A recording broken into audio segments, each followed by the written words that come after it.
Hey guys, it's Heather from Here She Grows, and it's absolutely beautiful. It's nearly 60 degrees today. It's the end of February. I've got crocuses blooming in the yard, and I am going to jump on building my low tunnels today. So if you remember a couple weeks ago on the channel, I put down some black plastic just to start harnessing that warmth and get the soil warmed up. So I'm going to remove the black plastic today, get that leaf layer off that I put down in the fall, and build my low tunnels. And there's a few things you're going to need to build low tunnels. But first, why am I building low tunnels? Well, low tunnels are a great way to extend your season. So if you want to start growing a little earlier, it helps to warm up the soil so you can get cool season crops in, like your lettuces, and I'll be growing pak choi, spinach, radishes, onions, carrots. All of those cool season loving vegetables will be able to handle this, provided I can get the soil temperature up around 45 degrees or so. 50 is the sweet spot. If I can get it there, even better. I don't see any reason why that's not going to happen. I mean, the weather is incredible, and we've got plenty of warm days forecasted in the next couple weeks. So I am going to pull up the plastic, and I'm going to use a new type of plastic to create my low tunnels. So what you're going to need is plastic sheeting, and not just any plastic sheeting.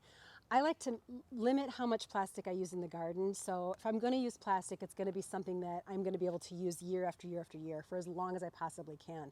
So for low tunnels, you want to pick a UV stabilized polyethylene plastic sheet.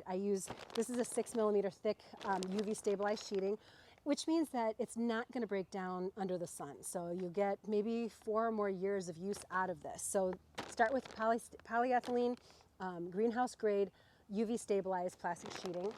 And then you're going to need some wire to create your hoops. And this is a 9mm or 9-gauge wire. And you're going to need something to cut it with.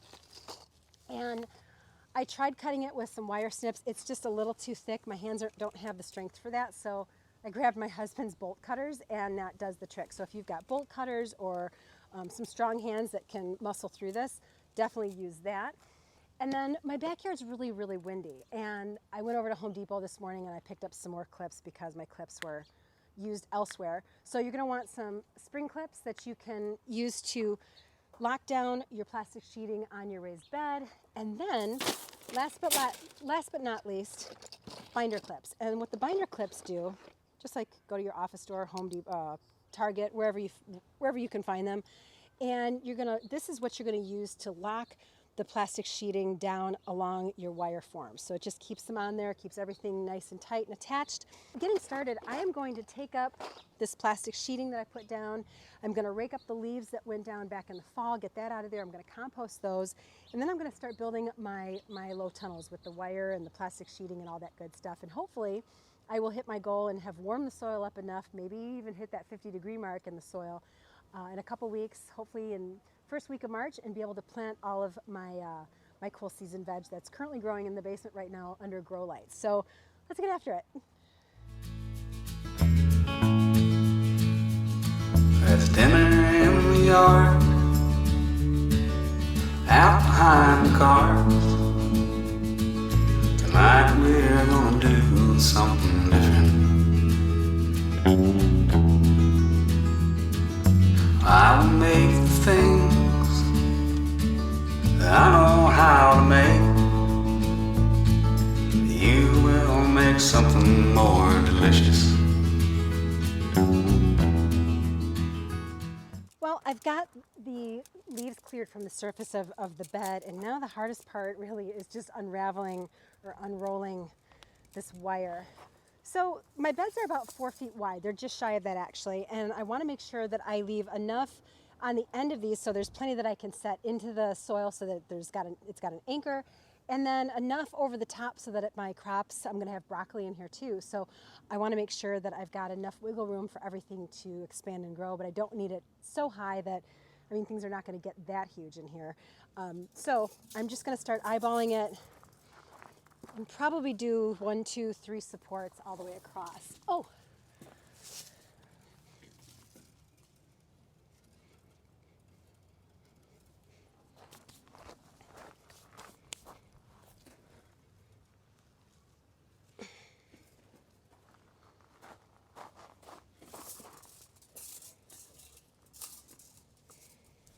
That ought to work.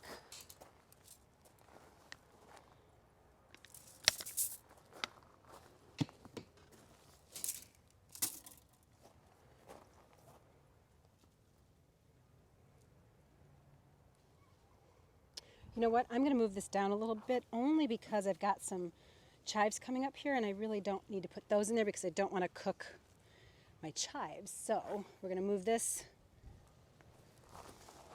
over just slightly.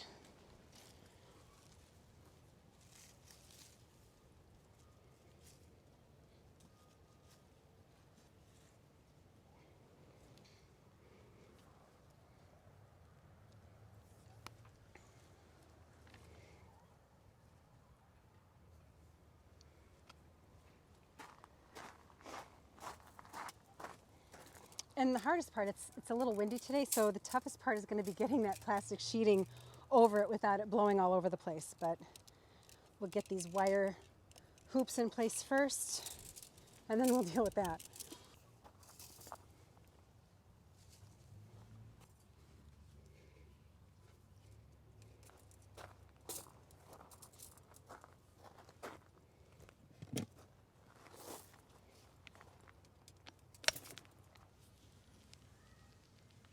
And now for the final hoop, and my beds are 4 by 8, and I'm just going to do 3 hoops on this. If you're going to go longer, you're going to want more. If your bed's a little longer, you're going to want more, obviously. But for this, 3 ought to be just fine.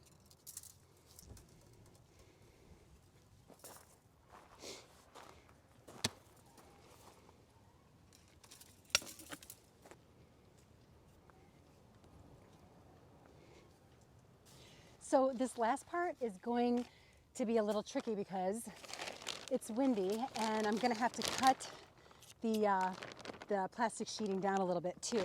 I should mention too that the roll of wire that I got was 50 feet long, so got it at Farm and Fleet. I'll link all this down below too, so you'll be able to find everything that I used today for the low tunnels. But getting this sheeting in place is not going to happen without some clamps. So I'm going to start locking this down.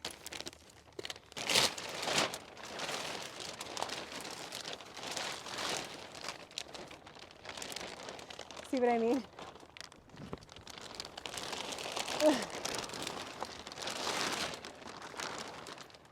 Okay.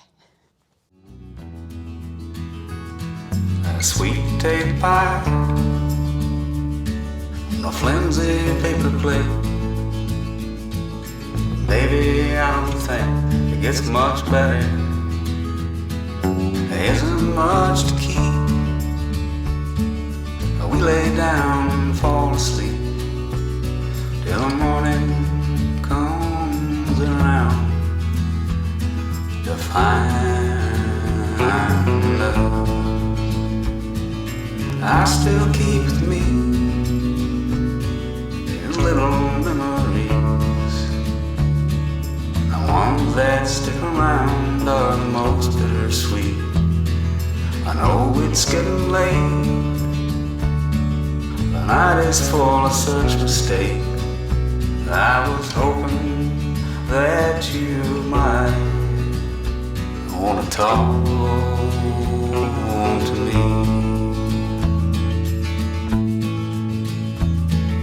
Card table outside, still sitting there. It's been so long, barely holds together. And that's all there is to it. Now, the biggest challenge, I think, to all of this was doing it on a windy day. But now that everything's in place, it should speed up the soil warming faster so that hopefully I'll be able to meet my goal and plant by the end of February, first week in March. So we'll see. The goal is to get that soil temperature up to around 45 to 50 degrees, and then all my cool season crops can go in. I've basically created the poor man's greenhouse. It's a way of extending our season and growing earlier in the season with cool season crops, and then extending the season and growing later into fall and even winter. I should be able to harvest carrots, and I can leave things in the ground in the winter months and continue to harvest, provided that I still have the plastic in place. So let me bring you a little closer up so you can see exactly what it looks like. So I stopped my low tunnel here because I don't want to put my sage in my low tunnel because I don't want to cook that. So I didn't secure down these ends because I want to make sure that I'm able to ventilate once the crops go in here. So I just used some landscape bricks in here so that I can take these off and ventilate on warm days. So this will work fine for now well, for the rest of the spring. And then I do like these smaller clips. So the small binder clips are perfect for securing the plastic to the wire, and just seems to fit a little better than the larger binder clips. So these are the little guys. And then the spring clamps all along the edge here to hold that down. So I can already see some condensation forming on there. And I did the same thing on this side as well. So I've got some chives coming up on the corners here that I don't want to cook. So I ended my low tunnel here and just used more landscape bricks to secure that. And then on warm days, like I said, once everything's planted, I can lift up these ends and then I'll have ventilation going through, because this can heat up really, really quick. And you can already see condensation forming inside.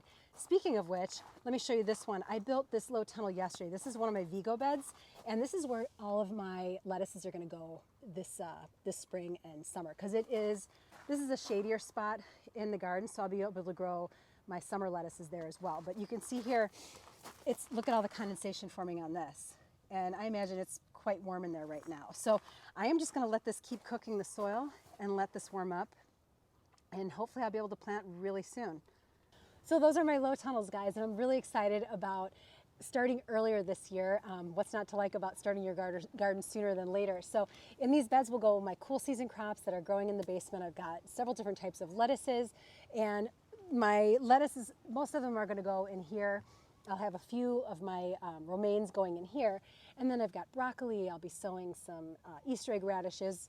Perfect time for Easter egg radishes to be able to harvest them in time for Easter. They only take about 30 days to come to harvest from the time I direct sow to harvest. So I should have, hopefully, plenty of great veg to put in a Easter salad. So that's how I build my low tunnels. I hope you enjoyed the video, and consider this as a way to extend your growing season and get some homegrown healthy veg on your table sooner than later. So thanks for watching, guys, and I'll see you in the next one. Bye.